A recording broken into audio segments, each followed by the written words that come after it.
Get that child out of here before he ruins my anniversary dinner." The sentence cracked across the Marlowe room like a dropped crystal glass, sharp enough to make forks stop halfway to mouths and soft enough to pretend it was polite. But everyone heard it. The live piano near the bar kept playing, a slow jazz standard floating under the chandeliers. Yet somehow, even the music seemed to lower its eyes. At the center table, beneath a circle of warm amber light, 11-month-old Oliver Whitman screamed until his little face turned red and his tiny fists shook against the sleeve of his father's charcoal suit. His father was Alexander Whitman, the white billionaire CEO of Whitman Global, a man who could walk into a boardroom and make 30 executives sit straighter without saying a word.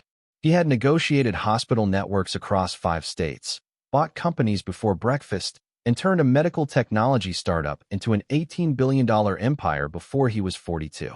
But that night, inside a restaurant where the cheapest steak cost more than a grocery bill, Alex Whitman could not calm his own son for 18 seconds. He bounced Oliver stiffly against his chest, not like a father holding a child, but like a man carrying something fragile he was afraid to break. A silver rattle lay on the white tablecloth. A warm bottle sat untouched beside a folded linen napkin. His assistant whispered suggestions from 3 feet away, careful not to sound too certain. The investors across from him smiled the tight smiles of people pretending compassion while checking the time on watches worth small cars. Oliver cried harder. The sound climbed the velvet walls, bounced off the mirrored ceiling, and settled over every rich conversation in the room. A woman in pearls sighed loudly. A man near the window muttered that children didn't belong in fine dining. Someone else laughed under their breath, the kind of laugh that turns another person's struggle into entertainment. Alex felt it all. The heat at his collar, the sweat under his perfectly tailored jacket, the humiliation crawling up his neck. He had brought Oliver because the nanny had called out sick 20 minutes before the dinner, and canceling was not an option. Not tonight. Not with Whitman Global's biggest pediatric care expansion depending on the men sitting across from him. 6 months after his wife Grace died, Alex had learned how to keep moving by refusing to feel anything too deeply. Meetings were easier than memories. Contracts were easier than cradles. Numbers did not look at him with his wife's eyes. But Oliver did. Every time Alex tried to hold him, the baby twisted, reached, searched, and cried like there was a word trapped inside him that no adult in the room knew how to hear. Near the service station, Maya Johnson stood with a water pitcher in one hand and a folded white towel over her arm. She was 27, black, calm-faced, with tired feet and eyes that noticed what powerful people missed. She had served table 12 twice already. She had seen the way Alex kept glancing at his son, not with annoyance, but with fear. She had seen the baby tug at the edge of his father's breast pocket. She had seen the faint red mark where Oliver's collar rubbed too tight against his neck. And she had heard every whisper in the room blaming the child for needing comfort. The manager brushed past her and hissed, "Stay back, Maya." VIP table. Maya did not move forward. Not yet.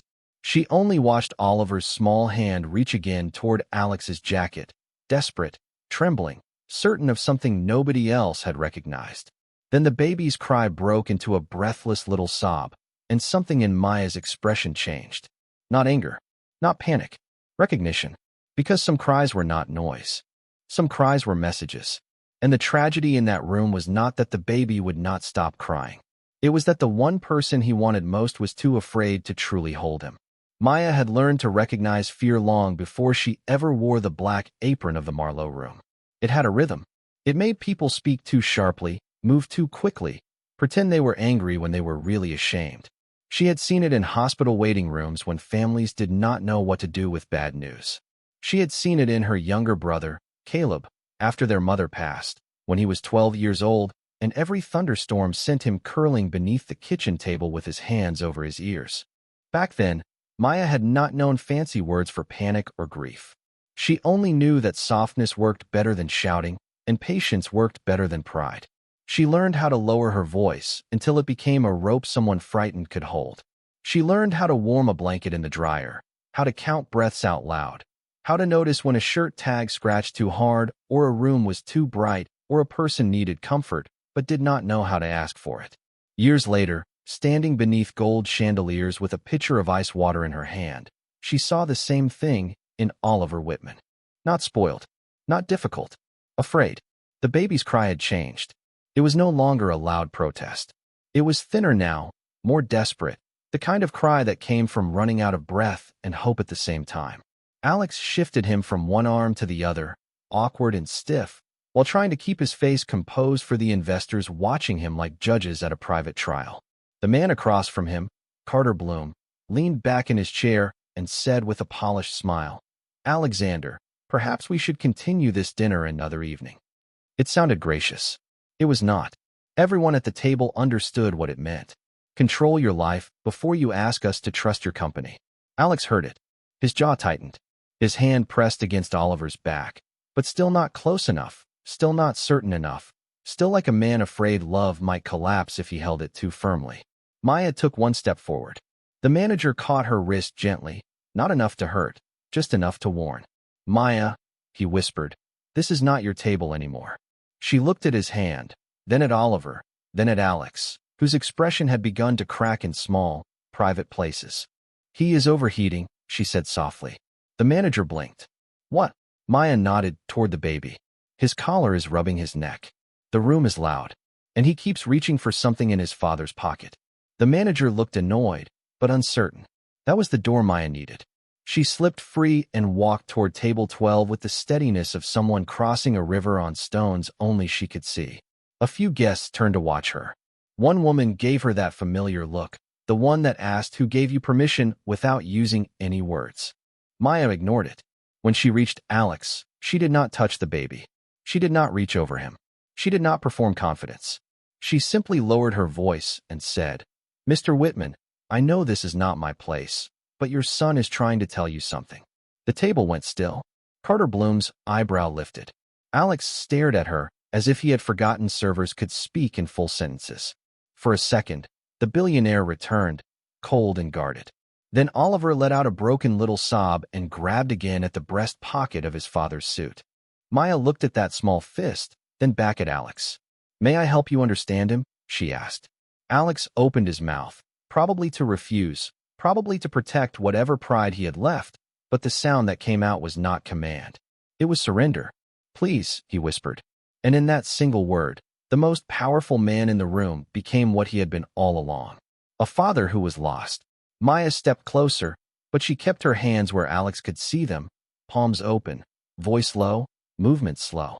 In rooms like the Marlowe, people were used to being served quickly, quietly, invisibly. But a frightened child did not need speed. He needed safety. Oliver turned his tear-soaked face toward her for half a second, then twisted back toward his father's chest, reaching again with that stubborn little hand. The gesture was small, almost nothing, but Maya saw the whole story inside it. Not hunger, not a tantrum, memory. Alex followed her eyes down to his breast pocket, where a corner of pale blue silk barely showed against the dark fabric of his suit. The color was too soft for the rest of him. Everything else about Alex Whitman was controlled, expensive, sharpened into power. That small piece of silk looked like it belonged to another life. Maya nodded toward it. "He wants that," she said. Alex looked down, and something crossed his face so quickly most people missed it. Pain. Real pain. The kind money cannot polish. He touched the pocket, but did not pull the fabric out. His fingers froze there, like the cloth was heavier than steel. Across the table, Carter Bloom cleared his throat, annoyed by the delay. The assistant shifted nervously. The manager hovered behind Maya with a face full of future apologies. But Oliver did not care about investors, reservations, reputation, or the silent pressure of important men. He only stretched his hand toward that blue silk and cried until his voice cracked. It was hers, Alex said, barely loud enough for Maya to hear. The room did not need to know who he meant. Maya understood. Grace Whitman, the wife whose framed photograph had been on every business site 6 months earlier. The graceful woman beside Alex at charity galas, hospital openings, and children's health fundraisers. The woman whose passing had been written about in clean, careful sentences that never came close to naming what grief does inside a house after the flowers die. Alex pulled the handkerchief from his pocket at last. It unfolded in his hand, soft and delicate, with the initials G.W. stitched in white thread along one corner. Oliver reached for it with both hands, But Maya gently shook her head. Not like that, she said. The words were quiet, but they landed. Alex looked up, confused, almost defensive. Maya softened her voice even more. He does not just want the cloth. He wants what it means when you hold him with it. For the first time all night, no one at the table spoke. Even Carter Bloom stopped pretending not to listen. Maya reached toward Oliver's collar and paused, waiting for permission. Alex nodded. She loosened the top snap of the tiny button-down shirt, just enough to free the red mark at his neck. Oliver gasped between sobs, his body trembling with exhaustion. Then Maya took the silk handkerchief and placed it not in the baby's hands, but against Alex's chest, right over his heart. Hold him there, she whispered. Alex blinked. I am holding him. Maya looked at the space between father and son, the careful inches of fear he had kept all evening. No, sir, she said gently. You are carrying him. That is different. The words did not embarrass him. They opened him. Slowly, as if relearning something sacred, Alex brought Oliver closer. Closer than the suit allowed. Closer than pride allowed. Closer than grief had allowed for 6 long months. Oliver's cheek touched the blue silk. His tiny fingers curled into his father's lapel. The cry faltered. One sob, then another, then a silence so sudden it made the chandeliers feel louder. The silence did not arrive gently. It dropped over the Marlowe room like a curtain. One moment, Oliver's crying had filled every corner of the restaurant, pressing against the velvet walls and expensive glassware, making strangers uncomfortable enough to become cruel. The next moment, there was only the soft breath of a tired baby resting against his father's chest. Alex Whitman stood frozen with his son tucked close, the blue silk handkerchief pressed between them like a bridge to a life he had been too afraid to touch. His eyes lowered to Oliver's face. The baby's lashes were wet. His cheeks were still flushed. His little fingers held the edge of Alex's lapel with the fierce trust of someone who had finally found the place he had been searching for. Alex did not move. He barely breathed. For 6 months, he had believed grief was something to manage, something to schedule around, something to lock behind office doors and answer with more work, more flights, more meetings, more money. He had hired nurses, nannies, consultants, sleep specialists, and a child development coach from the Upper East Side who charged $700 an hour to explain what Maya Johnson had seen in 7 seconds. His son did not need another expert. He needed his father to stop standing outside his own pain. Across the table, Carter Bloom shifted in his chair, but this time the sound felt small. His polished confidence had lost its shine. The woman in pearls who had complained earlier looked down at her plate as if the white tablecloth had suddenly become fascinating. A young server near the bar wiped the same glass twice, smiling before he could stop himself. The manager, who had warned Maya to stay back, stood with his mouth slightly open, caught between relief and embarrassment. Maya stepped back, giving Alex and Oliver space, because that was the part most people missed about true kindness. It did not need to own the miracle. It only needed to make room for it. Alex looked up at her slowly. For the first time that evening, he did not look through her uniform, past her name tag, or around her presence. He looked at her like a person, like a witness, like someone who had entered the most guarded room in his life and turned on a light without asking for applause. How did you know? He asked. His voice was rough, almost unfamiliar to himself. Maya folded the towel over her arm, steady as ever. Because babies do not cry to embarrass us, she said. They cry because they need us. The sentence reached places the piano could not. It moved through the room quietly, finding every parent, every child, every person who had ever mistaken need for inconvenience. Alex swallowed hard. Oliver breathed against him, warm and heavy, finally safe enough to sleep. Then Alex did something that no one in that restaurant had expected from the man who made senators wait outside conference rooms and board members rehearse before speaking to him. He whispered, I am sorry, son. Not to the investors, not to the guests, not to the room, to Oliver. The baby did not understand the words, but his small body understood the softness. His fingers relaxed. His breathing deepened. Maya saw it and nodded once, almost to herself. That was enough. But Carter Bloom, uncomfortable with tenderness he could not control, cleared his throat again and reached for his wine glass. Well, he said with a thin smile, now that the little crisis is over, perhaps we can return to business. The words landed wrong. They were too clean, too cold, too eager to erase what everyone had just witnessed. Alex turned toward him slowly, still holding Oliver close. Something had changed in his posture. Not the old hardness. Something quieter. Stronger. "No," Alex said. The table stilled again. Carter blinked. Alex looked down at his sleeping son, then back at the men waiting for him to become the version of himself they understood. "Business can wait," he said.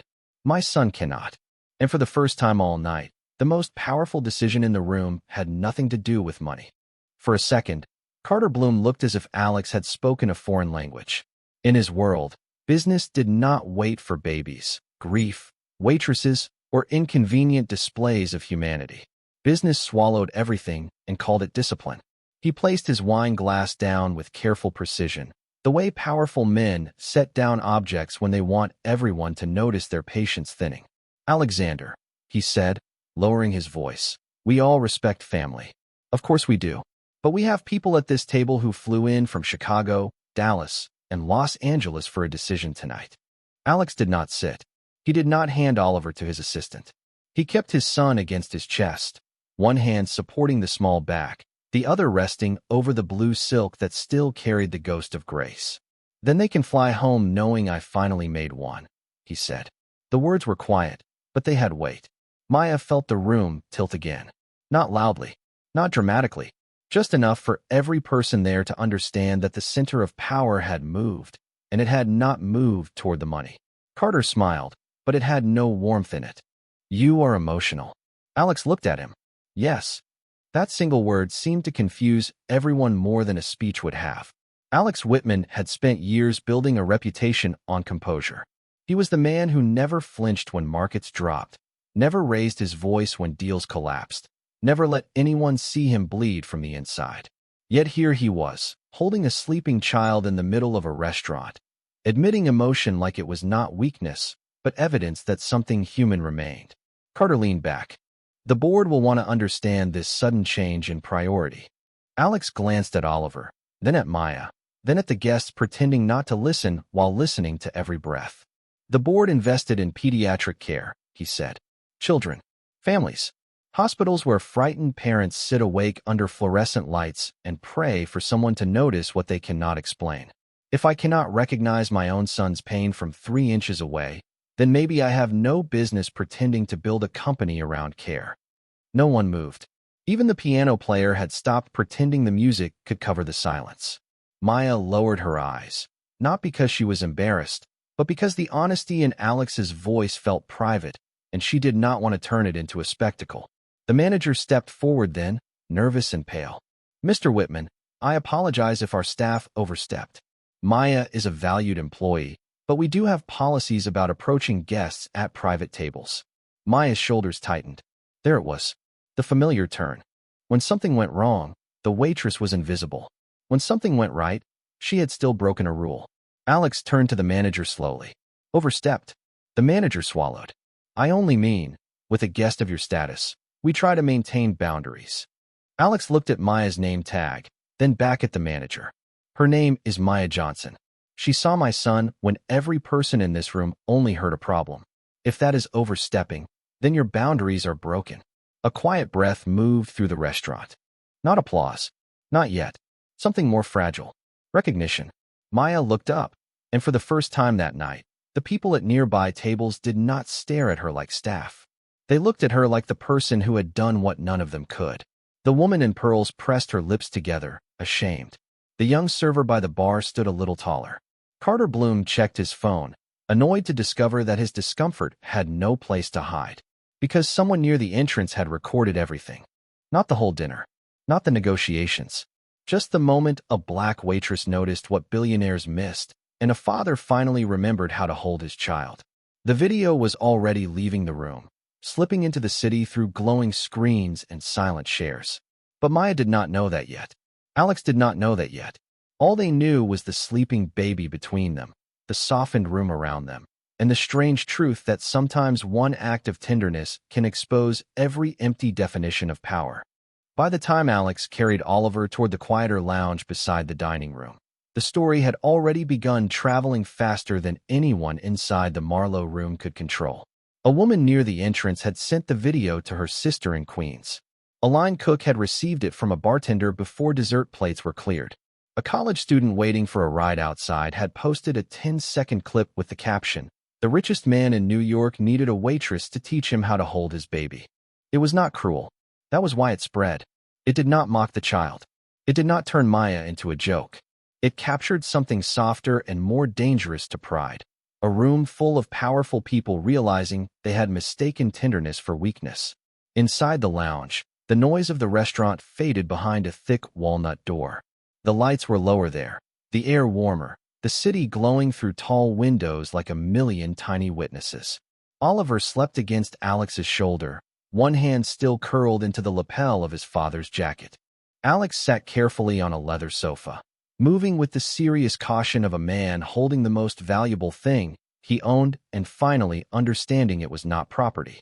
Maya stood a few feet away, unsure whether to return to the floor, apologize to her manager, or disappear before the moment asked too much from her. She knew how these things worked. Rich people loved a beautiful moment until it became inconvenient. Then someone like her was thanked quietly, corrected privately, and reminded to stay in her place. Alex looked up before she could step back. "Please do not leave yet," he said. Maya folded her hands in front of her apron. "I should get back to work, Mr. Whitman." "Alex," he said. The name sounded strange without its armor. "And I owe you more than a thank you." Maya shook her head gently. "You do not owe me anything. Your son was scared. That is all." Alex looked down at Oliver. "No, that is not all. Everyone else heard noise." "You heard him." Maya did not answer right away. Praise could be its own kind of pressure, especially when it came from a man whose world could change her life with a signature. She chose honesty instead. "I helped raise my brother after our mother passed," she said. "Caleb had panic attacks for years. People always told him to calm down, but nobody taught him how. So I learned. I learned that fear has details. A collar, a smell, a sound, a memory. Most people miss the details because they are busy being embarrassed." Alex closed his eyes for a second. Busy being embarrassed. The words found him cleanly. That was exactly what he had been. Not cruel. Not careless in the way people liked villains to be careless. Worse, perhaps. Absent while standing right there. "Grace used to carry that handkerchief everywhere," he said. "Oliver would grab it when she held him. After she died, I kept it in my pocket because I thought it helped me feel close to her." I never realized he remembered it too. His voice thinned on the last sentence, but he did not hide from it. Maya looked at the sleeping child, then at the father whose grief had finally lost its perfect suit. "Children remember love before they understand loss," she said. Outside the lounge, a murmur swelled near the host stand. The video had reached the phones of people still sitting in the restaurant. Screens glowed beneath tables. Eyes lifted toward the closed door. Carter Bloom stood in the dining room, reading the comments as they appeared under the clip, and for once his expression had no strategy in it. The world outside was already choosing what mattered. Not the deal, not the dinner, not the billionaire's net worth. It was choosing the young black waitress who saw a baby clearly when everyone else saw an interruption. And behind the lounge door, Alex Whitman held his son closer, not because anyone was watching, but because at last he was. Outside the lounge, the Marlowe room had changed shape without moving a single chair. The same chandeliers still glowed. The same white tablecloths still held untouched plates and half-finished wine. The same wealthy guests still sat beneath soft lights with perfect posture and guarded faces. But the air was different now. It had the unsettled feeling of a room caught seeing itself too clearly. Phones glowed under tables, then above them. Whispers moved from one corner to another, not loud enough to be called gossip, but too urgent to be called silence. Maya Johnson, waitress. That was the name people kept repeating once someone zoomed in on her name tag. Not the girl. Not the server. Not the help. Maya Johnson. The words felt strange in that room, almost disruptive, because dignity always disrupts places built on hierarchy. Near the host stand, the manager watched the video on his phone with a face drained of color. In the clip, his own hand appeared for half a second, reaching to stop Maya before she stepped forward. It was not cruel. It was worse for him. It was ordinary. The kind of everyday dismissal people recognize because they have seen it too many times. The comments were coming in quickly now. She saw what everyone else missed. That father needed help, not judgment. Give that woman a raise. Why did the manager try to stop her? Carter Bloom stood beside the investors, scrolling with his thumb, his jaw tight. He had spent 20 years mastering rooms like this, learning how to bend attention toward money and away from anything that complicated it. But tonight attention had escaped him. It had followed a sleeping baby, a grieving father, and a black waitress whose calm had done what status could not. When Alex stepped back into the dining room with Oliver still asleep against his shoulder, conversations fell apart mid-sentence. It was not fear this time. It was expectation. People wanted to know which version of him would return. The billionaire who protected his image, or the father who had just found his heart in front of strangers. Alex did not look at Carter first. He looked for Maya. She stood near the service station, hands folded, expression composed, but Alex could see the tension in her shoulders.